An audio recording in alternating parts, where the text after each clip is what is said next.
I get a lot of questions on how I read the Bible, my Bible study routine, all the things. So I thought I'd record this video and walk you through it. Everyone has a different type of Bible study routine, but it's my prayer that something in this video encourages you to get started reading the Bible, or maybe have a different way of reading the Bible, or something like that. So come on, let's get started. Brenna. I'm the owner and designer at Ellie & Grace. We sell Christian apparel, but I'm also super passionate about helping women just like you learn to love and read their Bibles. So I normally do my Bible time at my upstairs kitchen table, but because of this video, I am recording it downstairs. So I brought all of my stuff down here. So here's what we've got. First and most importantly, I've got my Nlt Journaling Bible. This is the Bible I've been using for, I'd say, the last several months since I got it. We have these available on our website, and I'll put links to everything in the show description. So the thing I love about this Bible is that it has huge margins. So you can see this side has notes, this side doesn't. So just to kind of give you an idea. And then I have the Bible study I'm currently working on. I'm doing Romans, and this is from the Daily Grace Company, and I love their studies, and so I'd love to have a Bible commentary / study. It just really helps me. And then I have my, of course, pens and highlighters. I love using a Flair pen, and I also have the Mr. Pen Bible highlighters.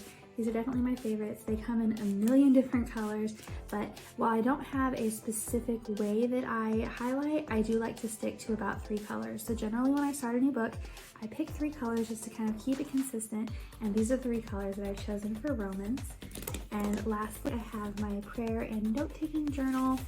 This is just lightly lined on the inside, and it's where I put notes, prayers, all the things. So now we've gone through all our supplies, let's get into it. So these books are relatively large. A silly little tip that I use is I use one of our postcards as a bookmark, so I just put it in there, and I always know exactly where I'm reading. So today's reading, we're going to be in Romans 3, 1 through 8. So I've got my Bible right here. I also use one of the two. I'm actually in Ruth as well. So I have Ruth and Romans, both bookmarks, so that I can easily find it. So here we go. What I usually do first is I'll read it, the reading once without highlighting, and then I'll read it again and I'll highlight and take notes. I normally don't read out loud, but for the purposes of this video, I am going to read out loud. So it's Romans 3, 1 through 8, which is roughly this little set of text right here. So let's dive in. Then what's the advantage of being a Jew? Is there any value in ceremony of circumcision? Yes, there are great benefits. First of all, the Jews were entrusted with the whole revelation of God. True, some of them were unfaithful, but not just because they were unfaithful. Does that mean God will be unfaithful? Of course not. Even if everyone else is a liar, God is true. As the scriptures say about him, he will be proved right in what you say, and you will win your case in court.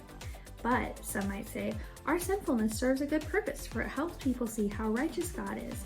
Isn't it unfair then for him to punish us? And then I love how in the NLT it has little parentheses. This is merely a human point of view. Of course not. If God were not, lost my spot. If God were not entirely fair, how would he be qualified to judge the world? But some might argue, how can God condemn me as a sinner if my dishonesty highlights his truthfulness and brings him more glory? And some people even slander us by claiming that we say the more we sin, the better it is.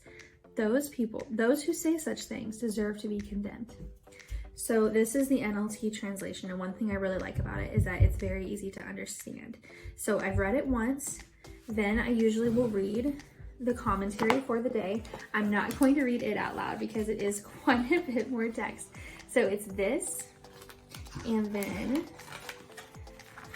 this, and then there are questions.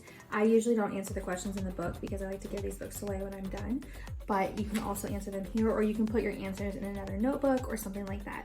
So I am going to read this, and then I will come back and we will highlight everything together. One of the things I love about the Daily Grace Co commentary is that it gives us so much more information and kind of goes into depth on all the verses.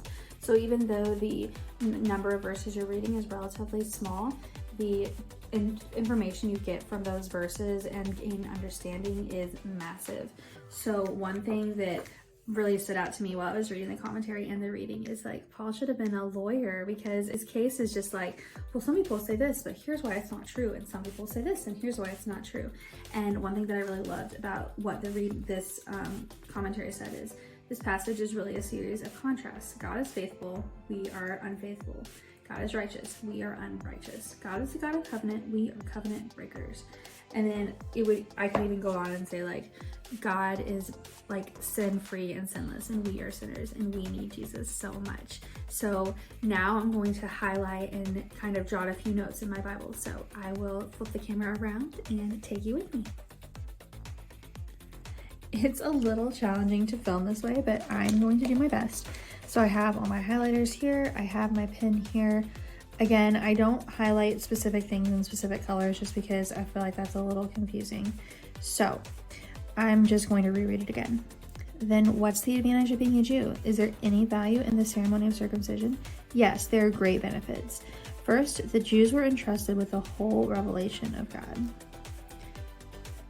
That is important to know, even as someone who is not Jewish.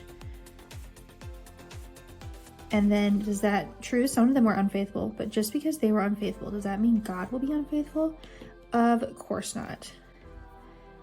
I love that. I love how this translation says, of course not. Like, obviously, that's not true. It's not like, well, probably not, or no. I just love the of course. It's like kind of indignant. Like, obviously, that's not true. If I'm going to highlight two things in a row, I usually will switch colors just because I like to have my eyes need to be able to differentiate. So if everyone else is a liar, God is true, as the scriptures say about him. You will be proved right when you say, you will be proved right in what you say, and you will win your case in court. And then it looks like down here, that was verse 3. So that verse 3-4, that would be Psalm 51:4. So I'm just gonna write it up here,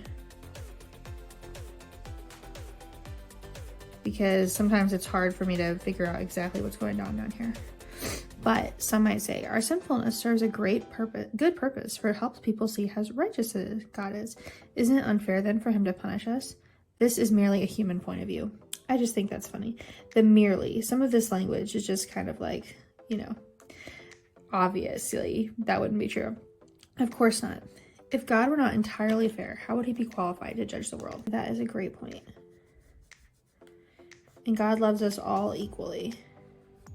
When I was reading in earlier in Romans, right here, Romans 2:11, for God does not show favoritism.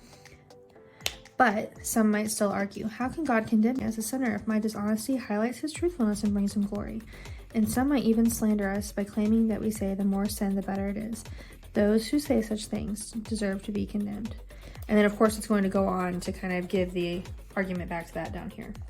So what I'm going to write over here, I think, are the analogies that I was talking about, the contrast. So God is faithful.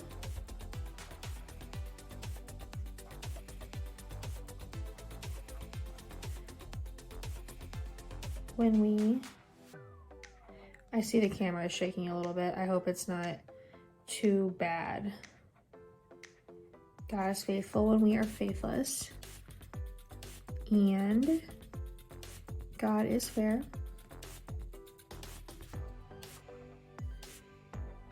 And then I'm going to write even what I wrote over here, God doesn't show favoritism. I think sometimes we get into that mindset like, oh, I've been doing everything right, God should love me more. And that's not true. It makes me think a little bit of the prodigal son. I think I might have spelled favoritism wrong. Favor it. Yeah, I did. Spelling is not my strong suit, you guys. Okay, so that is kind of how I write out what comes to me and what God puts on my heart in here. And then I usually will highlight like the in-between line just to kind of show a different thought. You can see that here. So then I see like this is a thought, this is a thought, this is a thought, this and this, versus having it all just be in one line. It just kind of breaks it up because I write in every other line. Another important thing that I forgot to mention at the beginning of this video is that you want to make sure that your heart is open to hearing what God has for you whenever you read the Bible, and it's also important to pray before you start. Just praying that God will let you see what you're supposed to see in the reading, and praying that He will remove distractions from your mind and really help you grow your relationship with Him through reading the Bible, because it is so important. Once I'm done reading, I do like to jot down things that I'm going to meditate on for the rest of the day and prayers that I have, and I like to keep them in my special little journal. And it's just a wonderful keepsake of things that I've been praying for, and I can look back and see how God has moved. These journals will be available within the next few weeks, and I will put the link in the show notes whenever they are done. I hope this video helped encourage you on new ways you might be able to read the Bible. And remember, if you have a way that works great for you and it doesn't look like my way, that's totally fine. Everyone needs to have their own routine and their own tips and tricks on ways to do things. Maybe you don't like highlighting, maybe you don't like writing, maybe you write so much more than me. That's totally okay. It's really all about our hearts connecting with God, learning more about His character through reading His Word. If you enjoyed this video, be sure to subscribe to the channel for more Bible inspiration, and come hang out with me on Instagram. I'm at Ellie Grace, and I would love to get to know you.